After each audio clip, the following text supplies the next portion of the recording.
The debt was born in fire and grief. It was sealed in the sterile quiet of a hospital waiting room and grew in the echoing silence of a house that was suddenly too big. I was 10 years old when the world burned down. A stretch of black.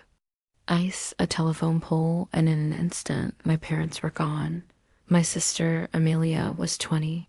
She was a sophomore in college, studying to be a concert pianist, her fingers destined for ivory keys and grand stages. Instead, they learned the rhythm of braiding my hair, signing my report cards, and holding me through nightmares. Amelia gave up everything. That wasn't just my interpretation, it was the gospel. It was the foundational text of our new life together. She dropped out of the conservatory. She sold our parents' house, the one with the big yard we loved, and moved us into a small 2-bedroom apartment to make ends meet. She traded her dreams of Rachmaninoff for a steady, soul-crushing job in medical billing. She did it all for me, and she never, ever let me forget it. It wasn't always spoken aloud, not in the early years. In the beginning, it was just a presence in the room, an unspoken weight. I'd see her staring at her hands, her long, elegant fingers resting on the kitchen table, and I'd feel a pang of guilt so sharp it was physical. Those hands were meant for so much more than typing codes into a computer. Because of me, they were grounded. My existence had clipped her wings, so I became the perfect child. Perfect grades, no trouble, quiet, unobtrusive. I tried to be so small, so easy, that the burden of my existence would feel lighter on her shoulders. As I grew, the unspoken became spoken. The reminders started as sighs. I remember when I used to have time to practice, she'd say with a sad smile, watching a pianist on television. Then they became more direct. When I wanted to join the soccer team in high school, I just worry. Clara, if you get hurt, I don't know what I'd do. I'm all you have. I've already sacrificed so much to keep you safe, so I didn't join. When? I wanted to go on a school trip to Washington, D.C. It's the money, sweetie. If I'd finished my degree, if I'd had the career I was supposed to have, well, things would be different. But this is our reality. I told my friends I was sick and stayed home. Every choice I considered was filtered through the lens of her sacrifice. My life was not my own.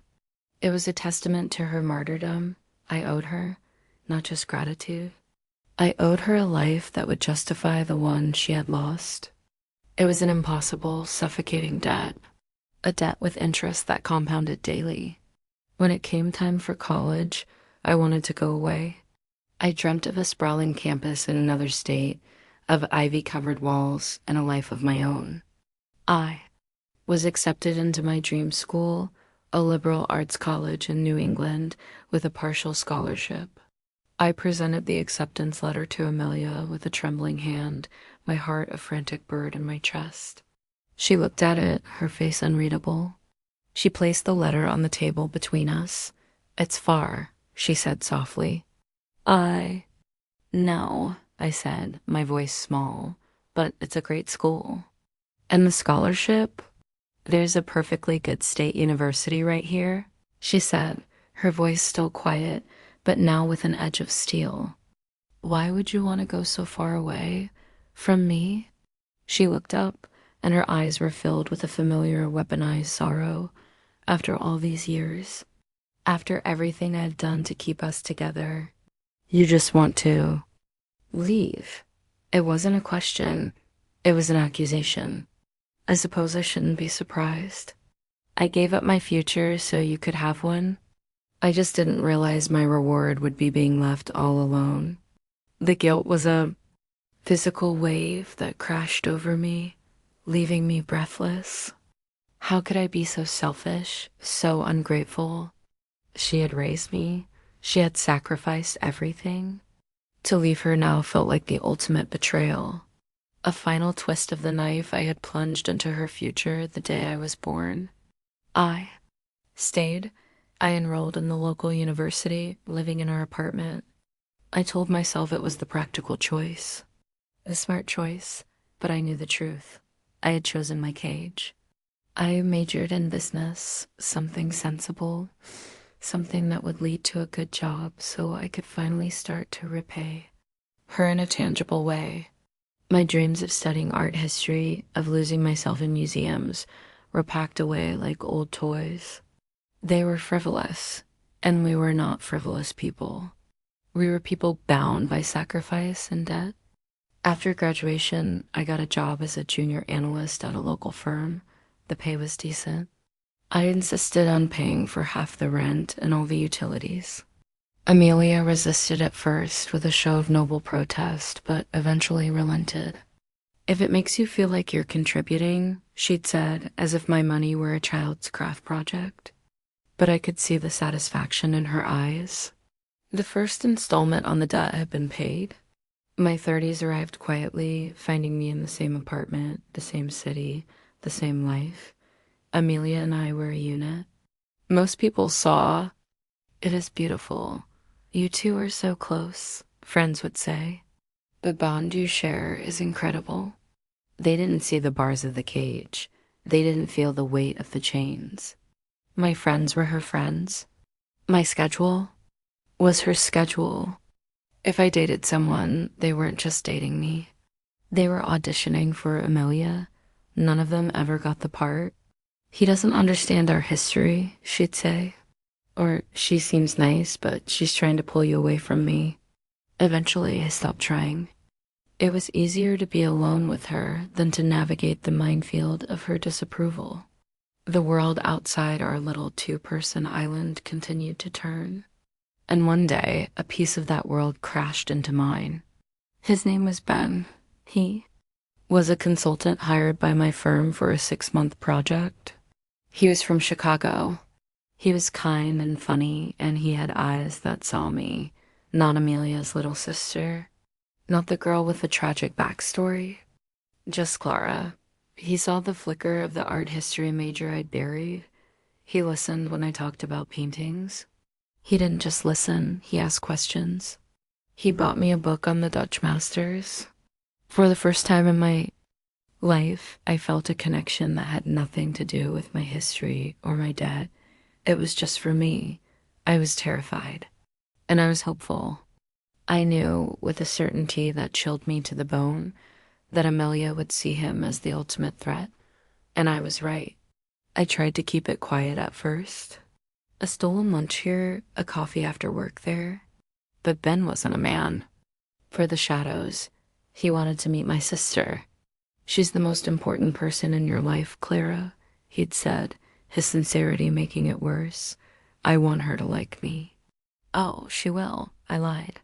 The introductory dinner was a catastrophe of passive aggression.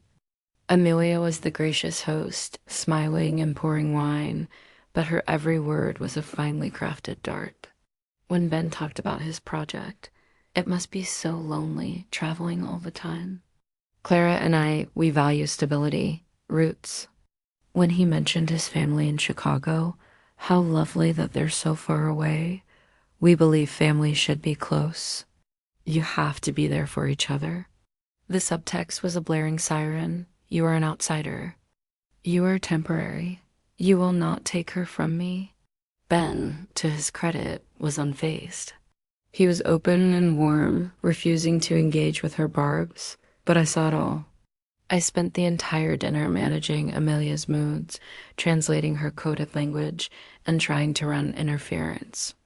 It was exhausting. By the end of the night, I had a raging headache. After Ben left, giving me a supportive squeeze of the hand at the door, Amelia's polite facade crumbled. "Well," she said, clearing the plates with a clatter, "he's certainly confident." "He's nice, Amelia," I said, my voice weary. "He wants to take you away," she stated, turning to face me, her eyes blazing. "It's written all over him. He'll fill your head with nonsense, promises of some life in Chicago, and he'll expect you to just pack up and go. To leave me." "We just started dating," I said, trying to sound reasonable. "No one is talking about leaving."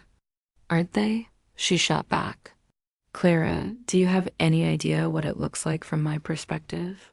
I have dedicated my entire adult life to you. I have built a world for us, a safe place. And the moment some charming stranger walks in, you're ready to burn it all down. Is that what my sacrifice is worth? Is that my repayment? To be abandoned for a man you've known for 6 weeks? The words, as always, hit their mark. Guilt, hot and familiar, flooded my system. She was right. How could I be so careless with her heart? With the life she had built for me? I started pulling back from Ben. I was busy at work. I was tired. I made excuses. He was patient but confused. He knew the shift had happened after he met Amelia. The turning point, the moment the foundations of my prison truly began to crack, came from an unlikely source. It came from a box of old papers in the back of a closet. I was looking for a tax document when I found a small, dusty box labeled Amelia College. My heart gave a little squeeze of pain. Her lost life. I opened it, expecting to see old textbooks and sheet music. And they were there. But underneath them, there was a stack of letters. They were from a man named Robert. They were love letters. I knew I shouldn't read them. It was a violation of her privacy, but something compelled me. My hands shook as I unfolded the brittle paper. The letters were dated from the year after our parents died. The year she was supposed to be at her lowest, sacrificing everything for me. But these letters, they told a different story. They were passionate, full of shared dreams. Robert was a fellow musician. He wrote about them moving to New York together after she graduated. He wrote about the life they were going to build. He was waiting for her. And then I found her replies. Drafts, anyway, scrawled on notebook paper. In them, Amelia wrote about her grief, her sadness. But she also wrote about her fear. Fear of failing as a musician. Fear of the competition in New York. Fear that she wasn't good. Enough. It's a blessing in a way, one draft read. Clara needs me. It gives me a reason not to go. A reason to stay where it's safe. I sat on the floor of the dusty closet, the letters spread around me and the world, tilted on its axis. It wasn't a lie. She had sacrificed for me. She had given up her dream. But it wasn't the simple, noble narrative she had fed me my entire life. I wasn't just the reason she'd given up her dream. I was also her excuse. I was her shield. My dependency was the perfect, unimpeachable reason to never face her own fear of failure. She hadn't just built a cage for me. She had built it for both of us and locked the door from the inside. The debt I had been carrying my whole life suddenly felt fraudulent. The weight was still there, but its nature had changed. It was no longer a sacred obligation. It was a tool of control, a shield she used to protect herself, and a weapon she used to keep me pinned in place. I put the letters back, my mind racing. Everything started to click. Into place. Every guilt trip, every passive-aggressive comment, every sabotaged relationship. It wasn't just about keeping me close out of love or loneliness. It was about maintaining the status quo. If I ever left, if I ever built a life of my own, her narrative would collapse. Her sacrifice would no longer have its audience, its purpose. And she would be left alone, not just without me, but without her justification. She would have to face the woman who was too afraid to try. A few days later, Ben told me his project was ending in a month.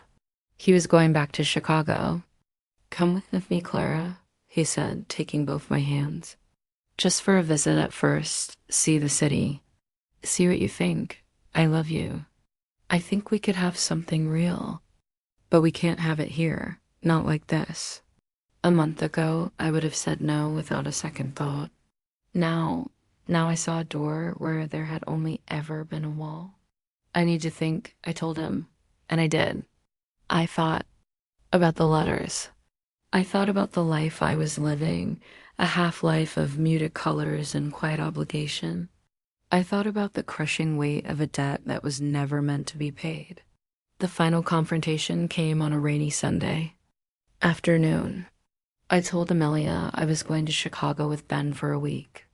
I framed it as a vacation, a short trip, but she heard the truth underneath. She heard the sound of the cage door creaking open. Her reaction was biblical. The sorrow, the anger, the guilt. It was a tidal wave. After everything I have done, you would throw it all away for him. I knew this would happen. I warned you. You owe me, Clara. You owe me more than you could ever repay, and this is how you do it. By abandoning me. She was crying, her face twisted in anguish. And for the first time in my life, her tears didn't drown me in guilt. They clarified things. I looked at her, my sister, the woman who had been the center of my universe, and I felt a profound sadness. But I also felt a sliver of steel in my own spine. You're right, I said, my voice quiet but firm.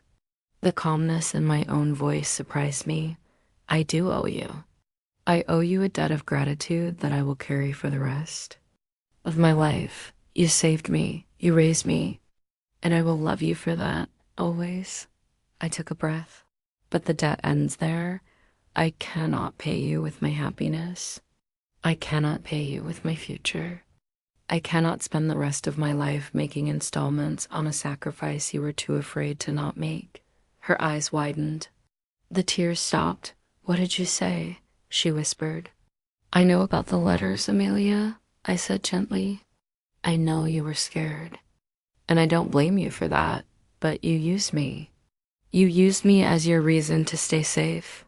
And you've used the debt to keep me safe and trapped right here with you. She stared at me, her face pale. She had no words. The weapon had been disarmed. The gospel had been proven false. I am going to Chicago, I said, the words feeling solid and real in my mouth.